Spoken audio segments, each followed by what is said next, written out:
Stéphane de Sacoutine via Getty Images. Une photo prise le 27 août 2020 au palais de justice de Paris montre une pancarte réservée au journal Charlie Hebdo dans la salle d'audience lors des préparatifs précédant l'ouverture, le 2 septembre, du procès des attentats de janvier 2015 contre Charlie Hebdo, Montrouge et l'hyper caché.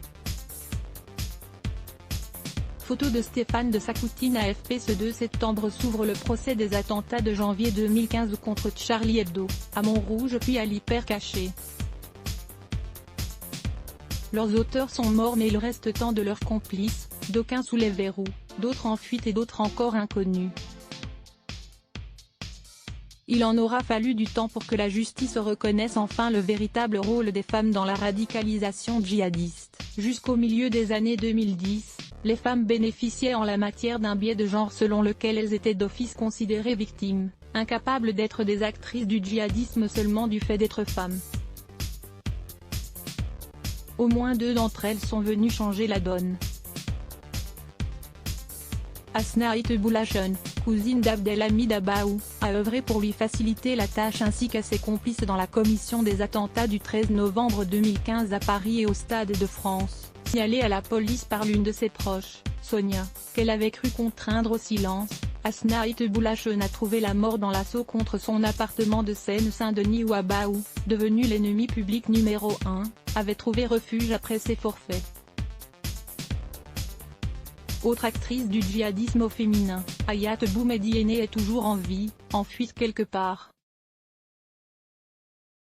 Elle était mariée religieusement à Mehdi Koulibaly, auteur de l'attentat contre l'hyper caché de Paris le 9 janvier 2015, ainsi que de celui de Montrouge le lendemain de la tuerie de Charlie Hebdo. Devant la cour d'assises spécialement constituée, leurs juges seront exclusivement des magistrats professionnels. Ces femmes ne sont pas, loin de là, les seules dans le djihadisme, mais leurs exemples paraissent particulièrement saillants, plus encore celui de Hayat Boumediene qui, à partir du 2 septembre, ne sera pas dans le box des accusés où elle a pourtant sa place et nulle part ailleurs. En 2010, époque où le djihadisme n'était le fait que d'Al-Qaïda et les départs s'effectuaient vers l'Irak, Hayat Boumediene s'affirmait déjà islamiste et refusait de condamner les attentats perpétrés par l'organisation d'Oussama Ben Laden. À travers Koulibaly, elle côtoie la filière djihadiste des buts Chaumont qui, sans cesse démantelée mais jamais éradiquée, renaîtra de ses cendres pour fomenter les attentats de Paris.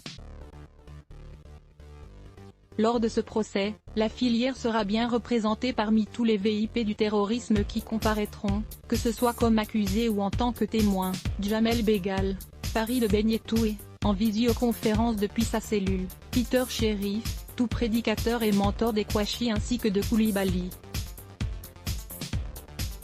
C'est aussi l'époque où, une première fois, Cherif Kouachi, l'un des 2 frères auteurs de l'attentat contre Charlie Hebdo, et Mehdi Koulibaly se retrouve devant la justice comme co-auteur, non d'un acte terroriste mais d'un délit pédopornographique.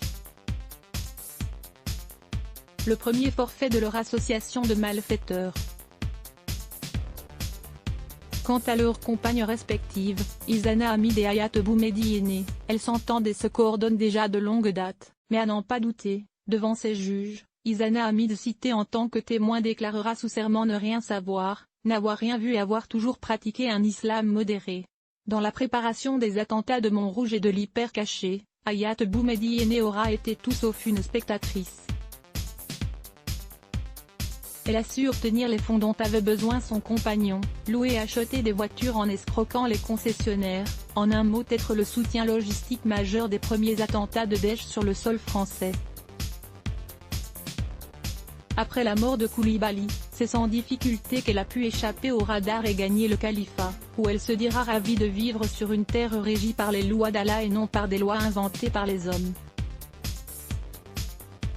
Si elle fait aujourd'hui l'objet d'un mandat d'arrêt européen et international, celui-ci ne date pourtant que de moins de 2 ans, ayant été décerné le 28 septembre 2018 soit plus de 3 ans et demi après les 2 attentats.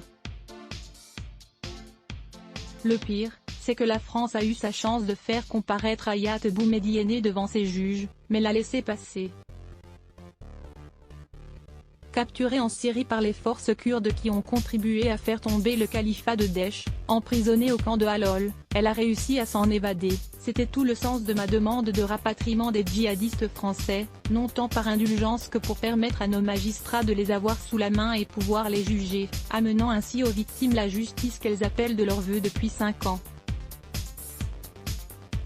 Maîtresse dans l'art de la dissimulation, jonglant avec une armée de téléphones portables sans jamais laisser de traces, Hayat Boumediene a joué un rôle majeur dans les attentats d'Ahmedi Koulibaly avant d'échapper magistralement à une justice française en retard sur les djihadistes qu'elle traquait. Comment ne pas dresser de parallèle avec une autre djihadiste française des plus habiles, Souad Merah, sœur de Mohamed Merah qui a ouvert la marche du terrorisme contemporain en France en mars 2012 par ses attentats à Toulouse et Montauban? Là encore, dans cette fratrie radicalisée, le djihadisme et l'antisémitisme allaient de pair, jusqu'à semer la mort. Radicalisée en Égypte dès 2010, Souad Merah narguait ouvertement 2 ans plus tard, devinant la présence des caméras de M6, son frère Abdelghani qui condamnait les attentats.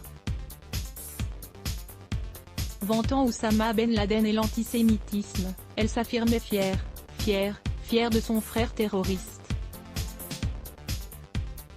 En 2014, elle et sa famille quittaient la France pour rejoindre la Turquie, probablement pour y prendre attache avec Daesh. Devancière de Hayat Boumediene, Souad Merah avait acheté à son frère Mohamed le billet d'avion qui lui avait permis de gagner l'Afghanistan où s'est parachevée sa radicalisation. Un acte de financement du terrorisme pour lequel, dans un autre dysfonctionnement de notre système judiciaire, elle n'a jamais été inquiétée à ce jour. S'il devait y avoir une utilité au procès à venir, outre la vérité ainsi que la justice que réclament les victimes et qui sont leurs droits les plus légitimes, je souhaiterais que ce soit l'irrévocable fin du biais de genre envers les femmes djihadistes dont ce sont déjà des faits, non sans mal, les magistrats instructeurs et dans lequel ne doivent plus jamais, tomber à présent les juridictions de jugement, et cet impératif signifie probablement un besoin impérieux de revoir la qualification juridique de ces crimes. Sous une pure qualification terroriste, une Hayat Boumediene jugée par défaut bénéficiera de la prescription, et la jeune femme d'une 20aine d'années pourra revenir en France en quadragénaire libre lorsque le temps de l'action publique aura expiré. En revanche, une qualification de crime contre l'humanité les rendrait imprescriptibles, autant Hayat Boumediene et ses compagnons de cavale leur principal allié l'oublient point à travers elle et toutes les autres. Contrairement aux idées reçues, le djihadisme est aussi une affaire de femmes. Faire justice, sans autosatisfaction et à travers un système à jour de son temps, c'est aussi reconnaître cette forme la plus sombre de l'égalité des sexes, à demeurer née par la société. À voir également sur le HuffPost, face aux tueurs de Christchurch, la rage des victimes et des familles laisse bloc ADS. Why?